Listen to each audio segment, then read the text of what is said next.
आज हम दो बेहद खौफनाक गुफा दुर्घटनाओं की कहानी सुनेंगे, जिनमें से दूसरी घटना आपके रोंगटे खड़े कर देगी।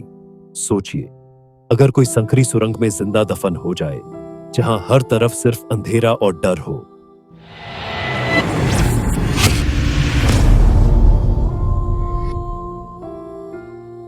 ग्यारह मई 1990, फ्लोरिडा की एक रहस्यमयी जगह, डायपर सिंक नंबर 2। यह पानी के नीचे फैला एक विशाल और खतरनाक गुफा तंत्र था, जहां जाने की हिम्मत बहुत कम लोगों में थी।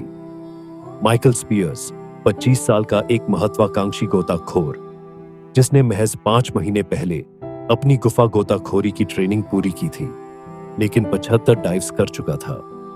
उसका साथी डैनियल 34 साल का अनुभवी गोताखोर था, जो जानता था कि गुफा डाइविंग सिर्फ स्किल का खेल नहीं, बल्कि धैर्य और अनुशासन की परीक्षा भी है। शुरुआत में सब ठीक था, लेकिन जैसे जैसे वे 200 फीट से नीचे गए, पानी का दबाव बढ़ने लगा। यहां एक बड़ा खतरा था, नाइट्रोजन नर्कोसिस, यानी इतनी गहराई पर जाकर दिमाग सुस्त पड़ जाता है और निर्णय लेने की क्षमता खत्म होने लगती है। डैनियल ने देखा कि माइकल गाइडलाइन से भटकने लगा है। वह तेजी से नीचे जा रहा था, जैसे किसी अनदेखी शक्ति ने उसे खींच लिया हो। अचानक सारा पानी गंदला हो गया। चारों ओर सिर्फ अंधेरा था। माइकल ने गाइडलाइन को पकड़ने की कोशिश की, लेकिन वह चूक गया। वह गलत दिशा में चला गया। वह एक भूल भुलैया में खो गया था।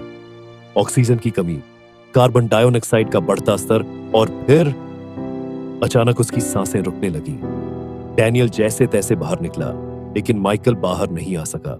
7 घंटे की खोज के बाद 241 फीट नीचे उसका निष्प्राण शरीर मिला। उसकी मौत ऑक्सीजन खत्म होने से नहीं, बल्कि गहराई से होने वाले ब्लैकआउट के कारण हुई थी।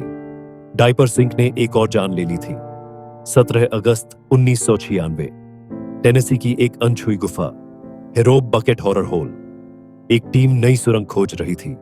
जैक और रॉजर्स संकरी गुफा में घुसे, जहां सिर्फ एक इंसान के घुसने भर की जगह थी।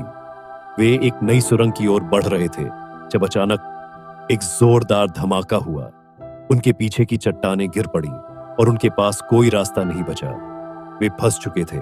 सांस लेना मुश्किल हो रहा था, पसीना बह रहा था। जगह इतनी तंग थी कि हिल भी नहीं सकते थे। यह एक जिंदा दफन होने जैसा था। बाहर खड़े उनके साथी तुरंत मदद के लिए दौड़े, लेकिन यह आसान नहीं था। अगर ज्यादा जोर लगाया जाता तो और चट्टानें गिर सकती थीं।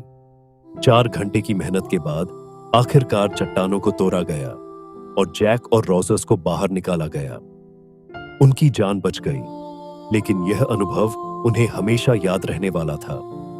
ये घटनाएं हमें याद दिलाती हैं कि प्रकृति के रहस्यों के साथ खेलना कितना खतरनाक हो सकता है।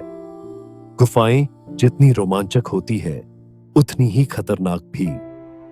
अगर आपको यह कहानी दिलचस्प लगी, तो वीडियो को लाइक करें, शेयर करें और चैनल को सब्सक्राइब करना ना भूलें।